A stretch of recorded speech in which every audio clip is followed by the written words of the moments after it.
Welcome, everybody. I'm Charles Payne in for Cavuto, and this is getting bad. Now, China's hack attack is hitting Washington. The Chinese suspected of hacking the New York Times, the Wall Street Journal, the Washington Post, hundreds of thousands of Twitter accounts, and just today reports the Department of Energy is getting hit as well. To military expert Jed Babin, China expert Gordon Chang, and political expert Michelle Fields on how China is crossing a real big line, and President Obama should drop everything to address it.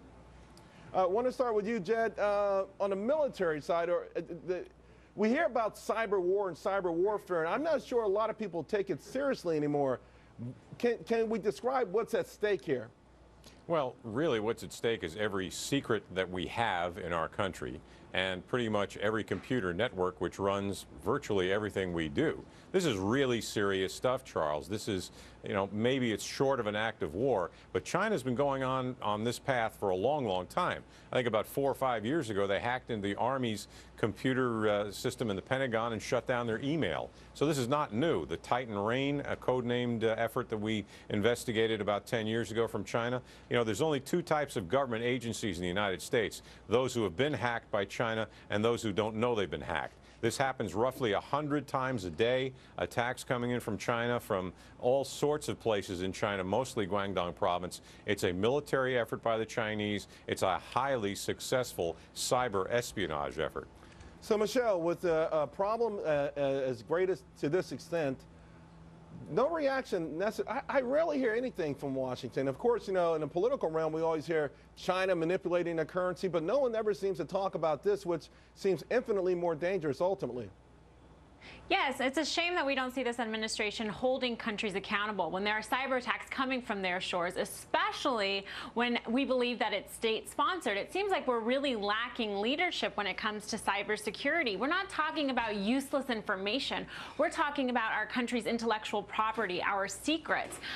But, it also has a lot to do with the organization itself and the department. If you see study after study show that a lot of people in IT believe, the majority of people in IT believe that cybersecurity improvement really depends on the policies that that organization implements. So I think that this was obviously not just the fault of the Department of Energy, but it is sort of carelessness on their part. Gordon, you and I have talked so many times about China, and I guess the belligerence. In other words, it's sort of like the New York Times, I think, wrote some sort of article about the descendants of Mao, how rich they were. And when I heard about the cyber attack right after that, I'm thinking of The Godfather, Horsehead in the, Yeah. It's sort of like, listen, we can reach out and we can touch you. I mean, sort of a warning, but a very belligerent warning. Well, certainly, because China, with regard to the New York Times, is trying to change the political discourse in this country. So, the Communist Party is now out of control. It's not just a threat to its own people, it's a threat to free institutions and free societies, because they do want to change what people say about them because they are so insecure, because they believe that that will change the discourse inside China. Jed, you were with the Defense Department. What can be done? In other words, what sort of priorities should this hold right now, particularly in an era where we're talking about spending less money on defense? There's some sort of a sanguine feeling in this country that this is not, not just the cyber aspect of it, but overall, we're just, we've won the war. We've won all the wars, the Cold Wars, the physical wars. Let's break down the defense. We don't need to spend this much money on any of this stuff anymore.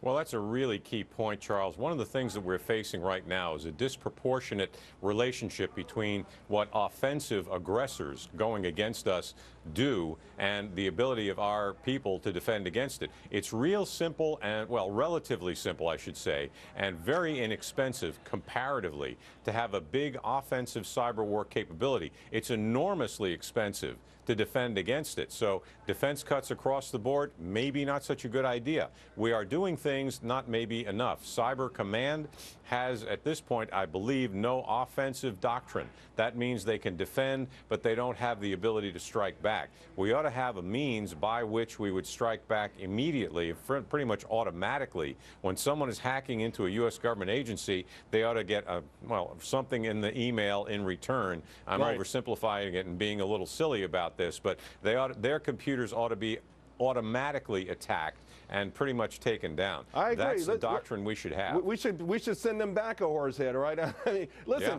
we hear absolutely. about Chicago-style tactics and politics. I mean, let's apply maybe back to our real enemies. But getting back to you, Gordon, on that same note, the government in China, are they emboldened by our lack of retaliation? And when I say that, a lot of people are talking about a budding war, not necessarily war, but certainly an arms race between China and Japan, something going on there in the next 10 years that ultimately would draw America in. But are they emboldened by our lack of self-defense in this? Well, clearly they are, because, you know, not only this administration, but the previous one have talked to the Chinese about their hacking, and the Chinese just say, of course, it's not us. And because we're not willing to impose any costs on them, as Jed was talking about, then of course they're not going to change what they're doing, because they've been very successful at taking the technology and intimidating people in the United States because of this. Until we do something, and I don't know if it's a direct cyber attack for their cyber attacks, but until we do something, they're not going to change course. Well, so Michelle, this puts us in an awkward position.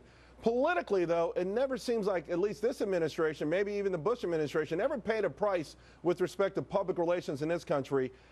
How does that change? When do we get sort of a wake-up call, just the average citizen out there, and we begin to apply to White House no matter who's the occupant?